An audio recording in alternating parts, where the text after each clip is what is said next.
Jangan lupa subscribe YouTube channel Metro TV News dan jangan lupa nyalakan notifikasinya.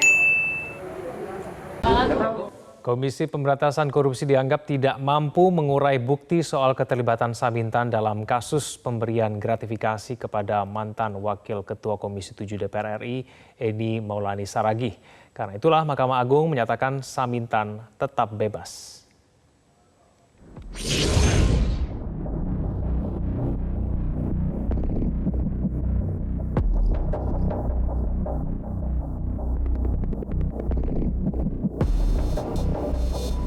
Keseriusan Komisi Pemberantasan Korupsi dalam menghadirkan dan mengurai bukti kasus korupsi di persidangan kembali mendapat sorotan setelah Mahkamah Agung mengukuhkan putusan bebas Samintan yang sebelumnya didakwa memberikan gratifikasi kepada mantan Wakil Ketua Komisi 7 DPR RI, Eni Maulani Saragih. KPK pun diingatkan, dalam persidangan kekuatan ada di pembuktian, mulai dari penguraian pembuktian, kekuatan alat bukti, hingga nilai pembuktian. Tidak melulu dia didakwakan menerima gratifikasi, gitu ya, atau pemberi gratifikasi, tapi dia juga pelaku suap menyuap, mestinya itu. Nah, karena itu sebenarnya yang harus dibuktikan, ya, tindak pidana suap menyuapnya. Perkara Samintan ini sebelumnya diputus oleh 3 majelis hakim, yakni Soeharto, Ansori, dan Soehadi.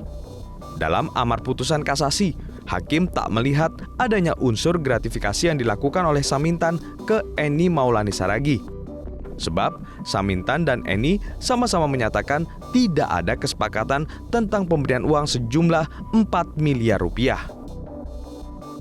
Komisi Pemberantasan Korupsi pun menghormati putusan Mahkamah Agung. Mereka mengaku telah berupaya membuktikan perbuatan Samintan sebagaimana alat bukti penyidikan dan penuntutan.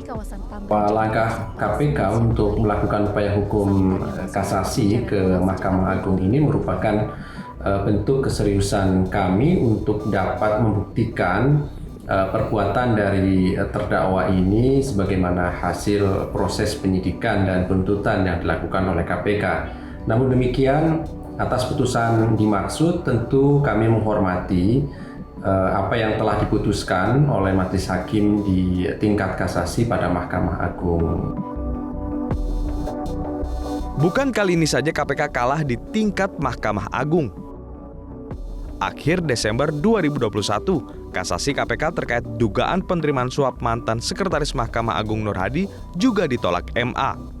Ditolaknya kasasi itu, baik Nur Hadi maupun menantunya Reski Herbiono tak dibebankan uang pengganti seperti diminta KPK.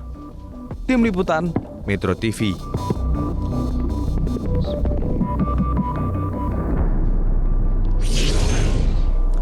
Samintan bukan orang pertama yang lolos dari jerat hukum KPK, namun ada anggapan pasal yang diterapkan KPK terlalu lemah sehingga membuat Samintan melenggang bebas.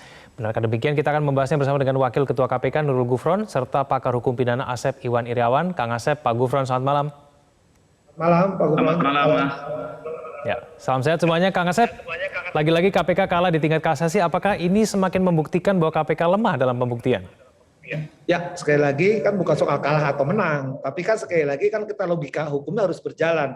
Kan saya pikir strategi KPK udah betul. Pertama gini, yang terima suap, ya, yang nerima sesuatu anggota DPR, apalagi ada menteri sosialnya dulu, terbukti bersalah. Berarti duitnya dari mana? Nah, kalau duit dari mana kan nggak mungkin dari hantu blau atau setan berantah kan, pasti ada yang memberi duit gitu. Kan lucu kalau kita memberi duit, nanti soal suap berarti saya akan bahas nanti ya. Pasti terima sesuatu dari siapa? Kan pertimbangan di ini disebutin, di pertimbangan menteri sosial disebutkan. Nah, sekarang kalau yang orang disebutkan sekarang bebas, saya nggak tahu harus mengatakan apa. Mungkin Pak Gufron yang bisa menjawabnya gitu. Pak Gufron, pengetahuan Anda kenapa kemudian KPK bisa kalah kembali di tingkat kasasi? Pertama begini ya, jadi proses persidangan kalah atau menang itu bagian dari konsekuensi hukum. Tetapi yang perlu kami jelaskan begini dalam kasus Samintan ini.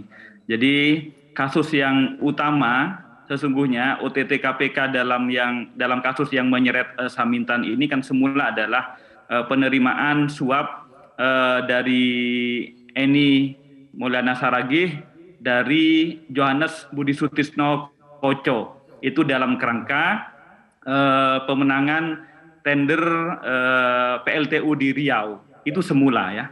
Kemudian setelah diselidiki, KPK kemudian menemukan bukan hanya uang dari Johannes Budi Sutisno Koco yang senilai 4,5, ternyata ada uang-uang lain. Nah, uang-uang lain itu kemudian ditengarai salah satunya dari Samintan. Yang Samintan itu memberikannya dalam kerangka untuk membuka terminasi PT AKS ya, miliknya yang merupakan perusahaan tambang. Nah, ini konteksnya yang perlu publik dan juga teman-teman semua ketahui. Yang dinyatakan oleh hakim itu bukan tidak terbukti pada perbuatan. Perbuatannya diakui, terbukti oleh hakim, baik tingkat pertama maupun nanti di kasasi ini kami belum menerima ya. Artinya di tingkat pertama sudah disebutkan bahwa perbuatannya terbukti, bahwa ada pemberian dari Samintan kepada Maulana Saragih. Itu sudah ada 5M. Cuma kemudian oleh hakim diasumsikan bahwa konteksnya itu bukan suap menyuap, tapi konteksnya adalah gratifikasi. Kalau gratifikasi diasumsikan pemberi gratifikasi tidak ada hukumnya. Itu penafsiran atau pandangan hakim. Padahal kami membuktikan pemberiannya itu bukan tidak ada konteksnya, tetapi ada jelas berbuat tidak berbuatnya adalah untuk menekan agar pemerintah dalam hal ini Menteri SDM untuk membuka terminasi tapi KPK PT ini AKS. menuntut terdakwa ini dengan penyuapan atau gratifikasi?